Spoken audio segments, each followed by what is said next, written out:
Our guest today is Professor Dr. Richard Cravatts, president of Scholars for Peace in the Middle East. Which is? It's a 501c3 with approximately 30,000 members on 3,200 campuses around the world, all faculty members. We have as our mission to try to ensure the integrity of scholarship and teaching, particularly in regard to Middle Eastern studies and matters concerning Israel. We are not a pro-Israel organization, although most of our members probably would fight for and do support the idea of a free state of Israel. But what we're most concerned about is the politicization of scholarship in the name of the Palestinian cause, for example, and the corruption of teaching and learning in departments of Middle Eastern studies across the country, and in the radicalization of campuses by faculty and students in the name of anti-Israel activism. And so we try to bring a balance to this, and to, for example, when we see an event such as the One State Solution Conference at the Kennedy School of Government at Harvard 2 years ago, where they had 19 speakers talking about the idea of making Israel into a binational state of Arabs and Jews, letting all the Palestinian refugees, 5 or 6 million, return to what is now Israel as citizens. 19 speakers, all of whom were anti-Israel, anti-American, anti-Western activists, some of them even anti-Semitic, who had one view of the one-state solution. Now, the one-state solution in reality is the final solution for Israel, because it would eliminate Israel as the Jewish state. A conference like that, who had put it on? It was in the Kennedy School of Government, but it was actually sponsored by students, and the dean of the Kennedy School and other officials distanced themselves from it. However, it is in an academic setting. Harvard University is one of the greatest universities in the world. They have a duty and a responsibility to try to ensure that when they're pretending to have an academic conference, that they have balance, and that there's a balance of speakers with different points of view.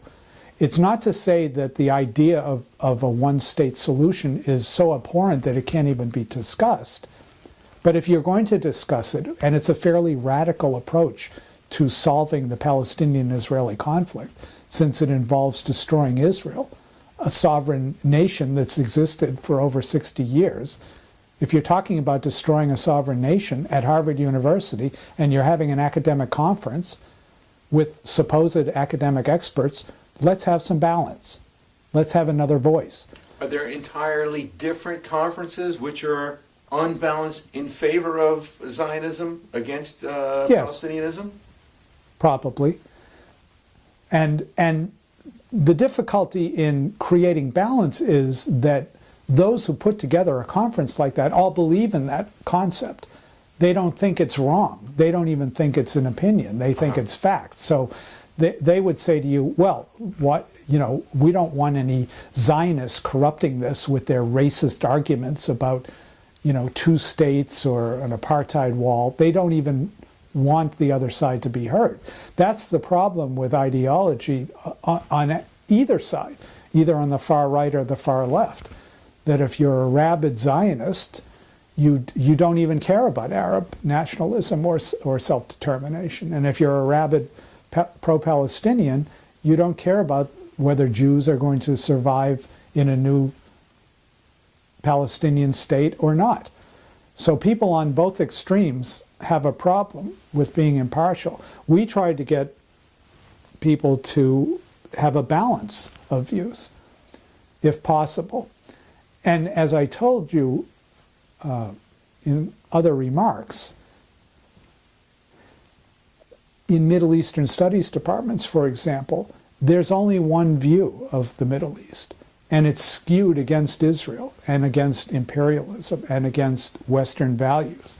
So that's a problem. But in schools like University of California at Los Angeles, there are the Middle East or the Near East Studies Department has many Jews and some Israelis as faculty.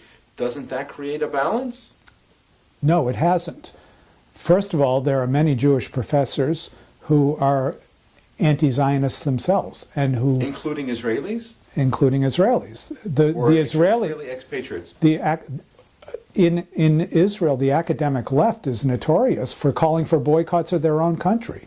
Within Israel. Within Israel. And how about here in shall we say, the Anglo, British, Australian, Canadian, and American campuses? Many Jews and Jewish professors specifically, and even Jewish studies department heads, have a jaundiced view of Israel for a number of different reasons. Some of them fear that they're going to be perceived as being too Zionist or not forgiving enough of the Palestinians, and of being racist themselves. Some of them may have doubts about the legitimacy of Israel, and even though they're Jewish, it's a strange pathology, this Jewish self-hatred, some people call it.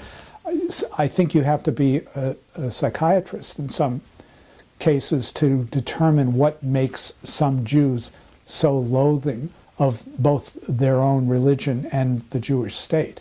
But people like Norman Finkelstein, whose parents are Holocaust deniers, has been one of the greatest enemies of Israel currently, with his mentor Noam Chomsky, lecturing at hundreds of universities on behalf of Muslim students in support of boycotts and divestments and sanctions of Israel, demeaning what he calls the Holocaust industry, and people like Elie Wiesel, who he thinks are trying to create guilt about the Holocaust in order to mask the crimes of Israel. Would you say that left-wing anti-Zionist ideologues are in charge of Middle East studies at the majority of such departments throughout this country? No, they're not necessarily Jewish. Jewish studies departments, yes, not Middle East studies. Middle East studies departments include other countries, so they have typically, since Edward Said wrote Orientalism, which said that Westerners and Caucasians and non-Middle Easterners didn't have the cultural capacity to evaluate the Middle East. Middle Eastern departments have become affirmative action centers for people of Arab and Muslim descent.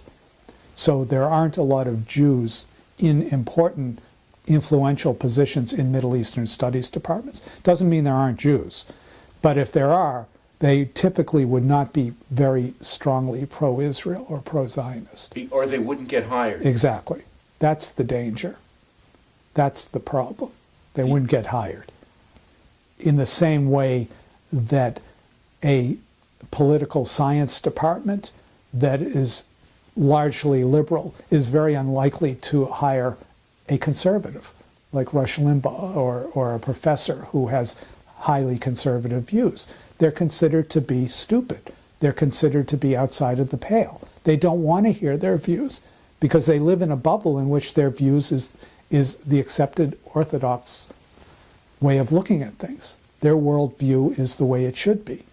But at a college like Brandeis, which has a large Jewish student, not just Jewish student, but Jewish studies program, why are there problems in the issue of Zionism?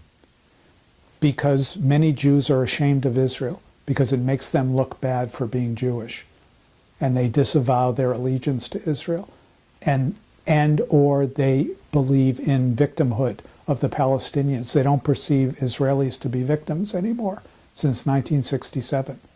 And their affinity is for the third world victim, who's the victim of Israeli Nazism, imperialism, or just racism, or whatever it is that they believe that Israel perpetrates on the Palestinians.